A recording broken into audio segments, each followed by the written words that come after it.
കഴിഞ്ഞ ദിവസം വിഷ്ണു കലവറ കൃഷ്ണനെ കുറിച്ച് ഗ്രൂപ്പിലിട്ടിട്ടുണ്ടായിരുന്നു. അപ്പോൾ എല്ലാവരും ചോദിച്ചു, കലവറ കൃഷ്ണൻ ആരാണ്, കലവറ കൃഷ്ണൻ എന്ന് പറയാൻ എന്താ കാരണം, എന്താണ് എന്നൊക്കെ ചോദിച്ചു കേട്ടോ. കലവറ കൃഷ്ണൻ എന്ന പേര് നൽകിയത് ഞാനാണ്. എൻ്റെ ഇല്ലത്ത് പുതിയ ഗൃഹനിർമ്മാണം കഴിഞ്ഞതാണെന്ന് എല്ലാവർക്കും അറിയാലോ. ഇവിടുത്തെ അടുക്കളയിൽ ഞാനൊരു ഉണ്ണികൃഷ്ണൻ്റെ കടകോല് പിടിച്ച് തൈര് കടയുന്ന ഉണ്ണികൃഷ്ണൻ്റെ ഒരു ബിംബം വെച്ചിട്ട് മുമ്പിൽ വിളക്ക് കൊളുത്തിയിട്ടാണ് രാവിലെ തൊട്ട് പാചകങ്ങൾ തുടങ്ങാറ്. അപ്പോൾ എനിക്ക് എൻ്റെ ഒരു വിശ്വാസം, ഞാൻ കുറേ അധികം സമയം അടുക്കളയിൽ സ്പെൻഡ് ചെയ്യുന്ന ആളായതുകൊണ്ട് അപ്പോൾ അടുക്കളയിൽ എൻ്റെ ഒരു ഉണ്ണികൃഷ്ണനെ വെച്ചാൽ എനിക്ക് സന്തോഷമാവുമെന്ന് തോന്നിയുകൊണ്ടാണ് ഞാൻ അങ്ങനെ ചെയ്തത്. ഈ ഒരു കൺസെപ്റ്റ് പറഞ്ഞപ്പോൾ ഒരുപാട് പേര് ആക്സെപ്റ്റ് ചെയ്തു കേട്ടോ.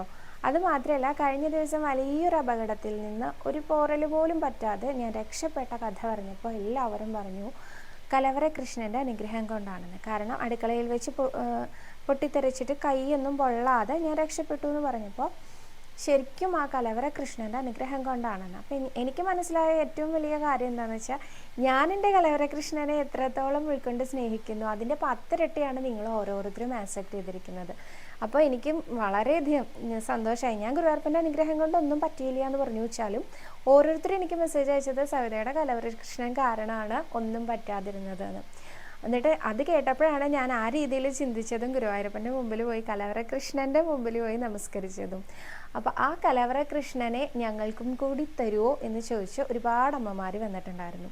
അവർക്ക് വേണ്ടിയിട്ട് അതേപോലത്തെ കലവറ കൃഷ്ണനെ കൊണ്ടുവന്നിട്ടുണ്ട് വിഷ്ണു എന്നാണ് പറഞ്ഞിട്ടുണ്ടായിരുന്നത്. അപ്പോൾ ഈ കലവറ കൃഷ്ണൻ, ഈ അടുത്ത ഒരു ചോദ്യം എല്ലാവർക്കും ഉള്ളത്, നോൺ വെജിറ്റേറിയൻ കുക്ക് ചെയ്യുന്ന ആ ഒരു അടുക്കളയിലും ഇതുപോലെ ചെയ്യാൻ സാധിക്കുമെന്ന്. നമ്മൾ രാവിലെ എഴുന്നേറ്റ് കുളിച്ചിട്ടാണ് ആ അടുക്കളയിലേക്ക് കയറുന്നതെങ്കിൽ ആദ്യം തന്നെ ഗുരുവായൂരപ്പൻ്റെ മുമ്പിൽ ഒരു കുഞ്ഞു വിളക്കോ അങ്ങനെ എന്തെങ്കിലും വെച്ച്, അല്ലെങ്കിൽ ഒരു ചന്ദനത്തിരി ആയാലും മതി, ആ കലവറ കൃഷ്ണൻ്റെ മുമ്പിൽ കത്തിച്ച് വെച്ചതിന് ശേഷം ഒരിത്തിരി നീങ്ങിയിട്ടാവുമല്ലോ എന്തായാലും ഇരിക്കുന്നുണ്ടാവുക.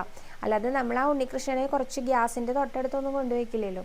ആ ഇത്തിരി നീങ്ങിയിരിക്കുന്ന ഉണ്ണികൃഷ്ണനെ അവിടെ ഇരുന്നോട്ടേന്നേ, നമ്മുടെ ഉണ്ണികൃഷ്ണനല്ലേ, അവിടെ ഇരുന്നോട്ടെ എന്ന് വിചാരിച്ച് നിങ്ങൾ നിങ്ങളുടെ പാചകങ്ങൾ എന്തായാലും ചെയ്തോളൂ എന്ന് തന്നെയാണ് എനിക്ക് തോന്നിയിട്ടുള്ളത് കേട്ടോ. കാരണം നമ്മുടെ ഉണ്ണികൃഷ്ണനെ അറിയാം നമ്മുടെ ഓരോ ജീവിത സാഹചര്യവും. ഭഗവാനെ നമ്മൾ സ്നേഹിക്കുമ്പോൾ നമ്മൾ എങ്ങനെയാണോ സ്നേഹിക്കണേ അത്രയും സ്നേഹിക്കണം എന്നാണ് പറയാം.